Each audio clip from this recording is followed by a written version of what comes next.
शक्ति प्लाजा शहर के बीचों बीच खोला गया एक नया फैंसी शोरूम है, जहां पे लेडीज़ के लिए डिफरेंट वैरायटीज़ के jewelleries, bangles, bag, nail polish और कॉस्मेटिक के वाइड रेंज कलेक्शंस अवेलेबल है। और यहाँ पे बच्चों के लिए toys and fancy items available है। और यहाँ पे रेंटेड बेसिस पे गोल्ड कवर ज्वेलरीज भी दी जाती है। Home Shakti plaza, Aberdeen bazaar, Babu lane near Ganesh temple. News आप तक देख रहे हैं आप, और आपके साथ मैं हूं आर्या झा। अंडमान लोक निर्माण विभाग के कार्यरत डेली रेटेड मजदूरों ने पोर्ट ब्लेयर में अंडमान लोक निर्माण विभाग के कार्यालय के सामने धरना दिया।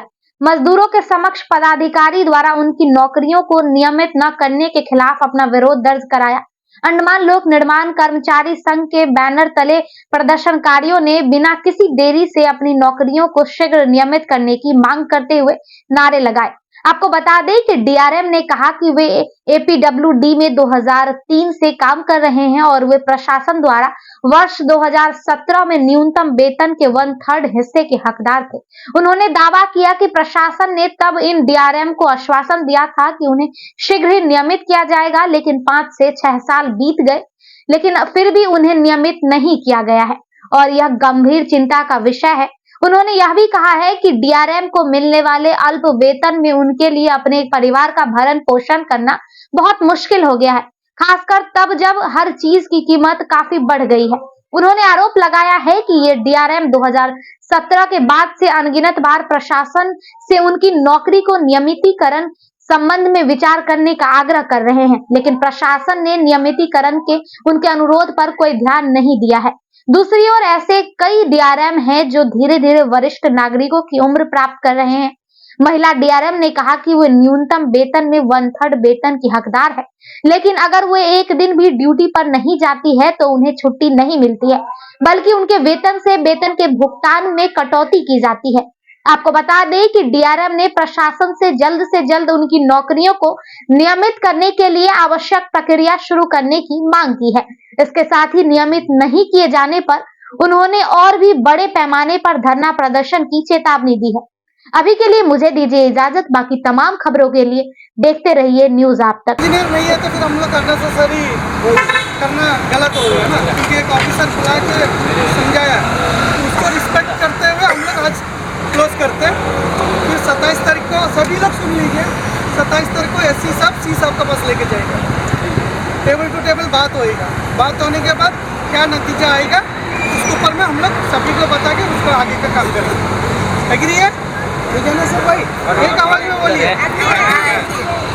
नहीं कर रहे हैं आप लोग? जी सर। तो क्या मकसद है आप लोगों का? सर हमारा मकसद है, हम लोग 20 वर्ष कम से कम पार कर चुके हैं। 15, 16, 17, 20 वर्ष से ज़्यादा हो गया। आज के डेट में रिटायरमेंट का स्टेज में है और हर महीना एक आदमी रिटायरमेंट हो रहा है, जो हाथ में कोई बेनिफिट लिए बिना अपना घर जा रहा है। इसीलिए हम लोग एक डिमांड कई सालों से चला आ रहा है, तो रेगुलाइजेशन हमारा एक ही सिंगल मुद्दा है, रेगुलाइजेशन। 1 टाइम सेटलमेंट करके सारा मजदूर को रेगुलाइजेशन करने का डिमांड को लेकर हम लोग एकता प्रदर्शन कर रहा है। तभी अभी हमारा एससी साहब ने बुलाया, सी साहब अभी लीव में हैं, 27 तारीख को आएंगे बोले, बुलाए हैं। टेबल टू टेबल बैठ के बात करेंगे। उसके बाद में अगर हम उनसे हम सहमत नहीं है, हमारा से उन लोग सहमत नहीं है, तो आंदोलन बड़ा से बड़ा करेंगे। सर अभी जो बात हो रहा है, अभी का स्टेटस में क्या है आपको? स्टेटस में सर कुछ भी नहीं निकला है अभी तक। तो अभी साहब लोग ने हमारा तकलीफ को समझते हुए बुलाया है, चीफ इंजीनियर साहब नहीं है, तो आप आइए, हम लोग बात करेंगे, सोल्यूशन निकालेंगे बोले। डिपार्टमेंट के ऑफिशियल्स की तरफ से आपका क्या पॉजिटिव या नेगेटिव क्या रिएक्शन? सर डिपार्टमेंट तो सीएस साहब और एलजी साहब का तो हम लोग का कुछ महीना पहले पॉजिटिव था। जो कुछ संगठन ने कोर्ट के द्वारा सीएस साहब को सस्पेंड किया गया, एलजी साहब को फाइन लगाया गया, उस बीच में कुछ ऐसा जजमेंट आया कि सीएस साहब और एलजी साहब के ऊपर डिपेंड है रेगुलाइजेशन करना नहीं करना। तो वो बेसिस में क्या अभी हम लोग मजदूर को मार पड़ा है। इसीलिए आज मजदूर एक होना चाहता है कि सभी को अपना अपना घर चलाने के लिए अपना जो राइट्स है, जो 15 से 20 साल नौकरी करा वो राइट्स मिले, उसी के लिए हम लोग लड़ाई कर रहे हैं सर। सर एक कुछ दिन पहले होम डिपार्टमेंट से एक नोटिफिकेशन आया कि ये सिर्फ 1 टाइम रिलेक्शन के लिए रेगुलाइज किया गया था और नहीं हुआ करके, उसके ऊपर में क्या? सर 1 टाइम में रेगुलाइजेशन हुआ, कुछ अदर डिपार्टमेंट का हुआ, पीडब्ल्यूडी का नहीं हुआ। पहली बात तो, क्योंकि अंडमान निकोबार एडमिनिस्ट्रेशन बोलने से कई विभाग आता है, तो उसमें कोई एक विभाग का हुआ है, तो पीडब्ल्यूडी में तो कभी हुआ नहीं है।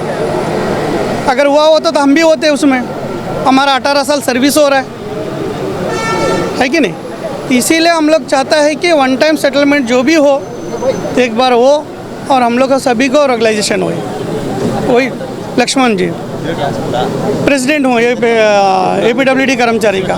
सर आप भी अंदर गए? हाँ जी सर, नहीं, राजेश। हमारी है, जनरल सेक्रेटरी है। बताइए, आपका नाम बताइए। सर राजेश है हमारा नाम। सर अभी हम लोग जो 15-16 साल से ये लड़ाई लड़ रहे हैं रेगुलर के लिए, अभी तक हमको इसके ऊपर कोई पॉजिटिव रिजल्ट अभी तक नहीं आ रहा सर। और हमारा मज़दूर बहुत इसमें हताश हो चुका है, बहुत सारा इनका तकलीफ़ है जो हम अभी बता नहीं सकते। अंडमान का महंगाई जो बढ़ते जा रहा है, एजुकेशन महंगा हो रहा है। आज जो सब आदमी का अपना घर नहीं है यहाँ पे सर, रेंटेड रूम आपको पता होगा कि कितना महंगा है। और जो हमारा जो सैलरी है अभी आज का डेट में लगभग 18,000 बेसिक दे के DA को ऐड करके वो सर 26,000 कुछ चिल्लर आ रहा है, उसमें आप गुजारा करना सर बहुत पॉसिबल नहीं है यहाँ पे। तो हम सर प्रशासन से लगातार 2.5 साल से राज्य कर्मचारी महासंघ जो हमारा एफिलिएटेड यूनियन है उनके साथ मिलकर हम बड़ा अच्छा काम कर रहे थे। LG साहब से CS साहब से मिल, ये जो एक अभी आपको पता होगा सर कोर्ट का एक आदेश आया था, वो सब मज़दूरों को मार के छोड़ दिया सर। उसमें ऐसा कुछ नहीं है जिससे मज़दूरों को आगे रेगुलर होने का या कुछ उसमें एक पॉजिटिव उसका कुछ निकलता होगा। तो सर हम चाहेंगे मज़दूरों से, पहला तो एक अपील ये है कि हर मज़दूर हमसे जुड़ना। एकता प्रदर्शन के अंदर हम इसको 2-3 दिन से कंटिन्यू चला रहे हैं और सर हम सारे मज़दूर को एक करके हम C ऑफिस के सामने इसको बड़ा रूप एक देने का आश्वासन करते हैं सर। और C अभी हमारा C साहब नहीं है, SC साहब बोले कि जैसे ही 27 को आ जाएगा आप लोगों को बुला के टेबल टू टेबल बात करेंगे, क्या होगा आगे उसके ऊपर आप लोग से सहमति बना के इसको आप जैसा आप चाहेंगे उस तरह कर सकते हैं। सर सपोज 27 को CE सब आ रहे हैं, कोई तरह का रिजल्ट नहीं हो रहा है, तो आगे का स्टेप? नहीं, आगे का स्टेप तो सर हम बैठ जाएंगे सर, जाम करना पड़ेगा, क्योंकि तब हम लोग का काम हो नहीं रहा सर। हम प्रशासन से लगातार मांग करते रहे कि हमारा कुछ कर दीजिए, उसके बाद सर हम रोड पे उतरने के लिए तैयार हैं। अंडमान से जुड़ी सभी छोटी बड़ी खबरें देखने के लिए हमारे अपने न्यूज़ आज तक यूट्यूब चैनल को सब्सक्राइब करें और बेल आइकॉन प्रेस करना ना भूलें। हमारा अपना न्यूज़ आज तक, अब सच देखेगा अंडमान।